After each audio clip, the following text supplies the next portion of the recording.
개시 결정 전에는 실업급여만으로 소득 인정이 불가능하지만 최근 취업 상태로 소득 증빙 자료와 함께 변제관을 제출하면 가능하고요. 인가 결정 후에는 변제금 미납만 없으면 가능합니다.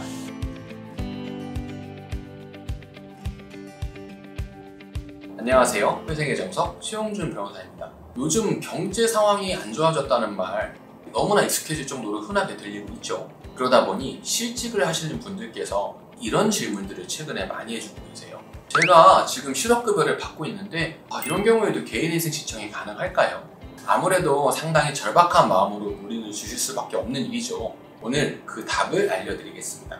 얼마 전에 이 고용노동부가 발표한 자료를 보면요, 올해 2025년에 5개월 연속으로 실업급여가 1조 원 넘게 지급되고 있고, 비자발적으로 직장을 떠나신 분들이 2021년 이후로 4년 만에 가장 많아졌다고 합니다. 지금은 코로나만큼의 국가적인 비상사태도 없는데 이렇게 권고 사직 등으로 인한 실업급여 수령자가 많아졌다는 건 상당히 심각한 문제인 거죠. 이러한 실업급여 보통 4개월에서 6개월 정도 수령하게 되시는데요. 이것도 그냥 월급 같은 건데 회생 신청해도 되는 거 아니야? 라고 단순하게 생각하실 수 있는데 개인회생 진행 단계에 따라 답이 달라지게 됩니다. 개인회생에 대해서 간략하게 정리를 해보면요, 지급 불능 상태에 빠졌을 때 최저 생계비 이상의 월 수입만 있다면 평균적으로 약 3년에 걸쳐 채무의 일부를 매달 갚아 나가는 절차를 말하는데요. 이때 내 순수입 중에서 최저 생계비를 일단 보장받은 뒤 그 나머지 금액은 바로 가용소득이 되는 거죠. 이걸 매달 법원에 변제금으로 납부합니다. 그러다 보니 이 3년의 변제기간 동안 일정하게 소득이 발생할 것이라는 점을 재판부가 가장 중요하게 검토하게 되거든요. 어차피 완제까지 달성하지 못한다면 면책은 당연히 물 건너가게 되고 모든 절차가 말짱 도루묵이 돼버리니까요. 실업급여는 일시적으로 일자리를 잃은 사람에게 다시 취업할 때까지의 생활비를 보조해주는 목적으로 지불되는 거예요.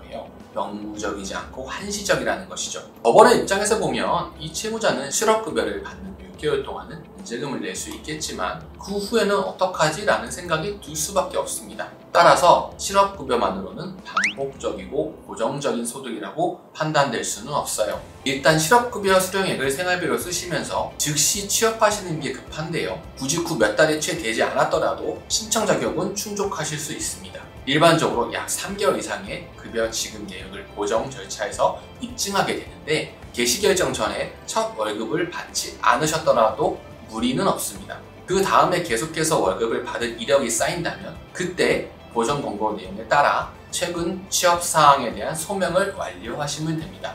제가 이전에 올렸던 백수 개인회생이 가능한가요? 라는 영상에서도 알려드렸다시피 비정규직 일자리여도 개인회생 신청은 가능합니다. 수입의 지속 불안정성이 조금 있다고 해도 이건 보정 절차에서 해결하면 됩니다. 그래서 최근 취업자로 변제기간을 수립하신 후에 제출해서 보정 절차만 잘 해낸다면 승인을 받으실 수 있는 거죠.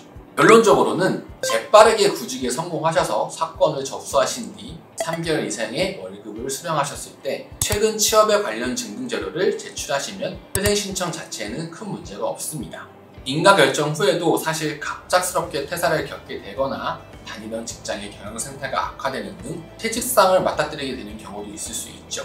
현실적으로 이 개인회생 변제 기간이 보통 3년이다 보니 그 사이에 이직, 퇴사를 당연히 경험하실 수도 있고 실제로 그러한 분들이 많이 계십니다. 그래서 인가받고 변제 중인데 실업급여로도 변제금을 내도 되냐? 라고 질문을 주신 분들도 많이 생길 수밖에 없는 거죠. 일단은 오케이 라고 말씀드릴게요. 왜냐하면 인가 결정 후에는 재판부가 일일이 채무자의 현황을 실시간으로 살펴볼 수 없기 때문에 변제금이 납부되고 있는지 상태만 체크하거든요. 그러니 변제금 미납만 발생하지 않는다면 큰 문제가 없다고 볼 수 있는 거죠. 원칙적으로는 변제금 미납이 3회 이상 발생했을 때는 폐지 처리되기 때문에 주의하셔야만 합니다. 폐지된다면 채무는 다시 살아나고 추심 또한 다시 시작될 겁니다. 그러면 제가 담당했던 사례 중에서 하나를 소개해 드리도록 하겠습니다. 대전지방법원 관할 사건이었고요. 이 A씨의 총 채무액은 1억 3,500만 원 정도였습니다.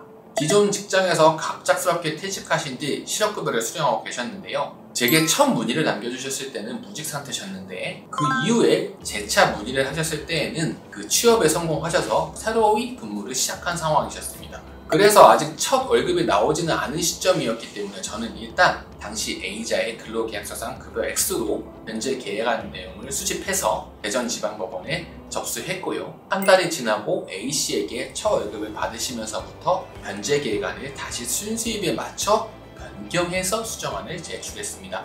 물론 A씨가 구직에 성공한 직장의 급여가 최저임금인 수준인데다가 최근 취업에 해당했으니 보정 절차가 쉽지는 않겠구나 라고 예상은 들었어요. 추후에 제 예상대로 당연히 급여소득에 관한 보정 내용이 내려왔고 연금 3종용 가입 내역 확인서, 건강보험, 자격특실 확인서, 사기회생제에 속할 시 사업주가 직접 책임을 지겠다는 내용의 서명한 소득증명서, 근무처 모습을 찍은 5장 이상의 사진, 3개월치 급여에 대한 급여 명세서와 해당 계좌 거래 내역 등이 추가적으로 제출할 것을 요구되었습니다. 물론 간단한 보정보고 내용은 아니었지만 A씨와 저희 사무실이 충실하게 자료를 준비해 나갔고요. 결국엔 약 151만원의 월 평균 수입을 인정받고 월 변제금은 약 42만원 책정되어서 변제 계획안이 제출되었습니다. 최종적으로 이 의뢰인 A씨는 총 채무의 1억 3,500만원 중에서 1억 1,900만원이 감면되는 환갑률 약 89%의 결과를 내서 5개월 만에 조건부 인가 없이도 빠르게 인가 결정을 받으실 수 있었습니다. 자, 오늘 설명을 드린 개인위생 신청 시에 실업급여 인정 여부 그리고 제가 직접 담당했던 사례까지 그 내용이 잘 이해되셨을까요? 지금까지 알려드렸던 내용에서 핵심만 다시 정리해드리자면 개시 결정 전에는 실업급여만으로 소득 인정이 불가능하지만 최근 취업 상태로 소득증빙 자료와 함께 변제안을 제출하면 가능하고요. 인가 결정 후에는 변제금 미납만 없으면 가능합니다. 오늘 영상이 도움이 되셨다면 좋아요, 구독 한 번씩 부탁드리겠습니다.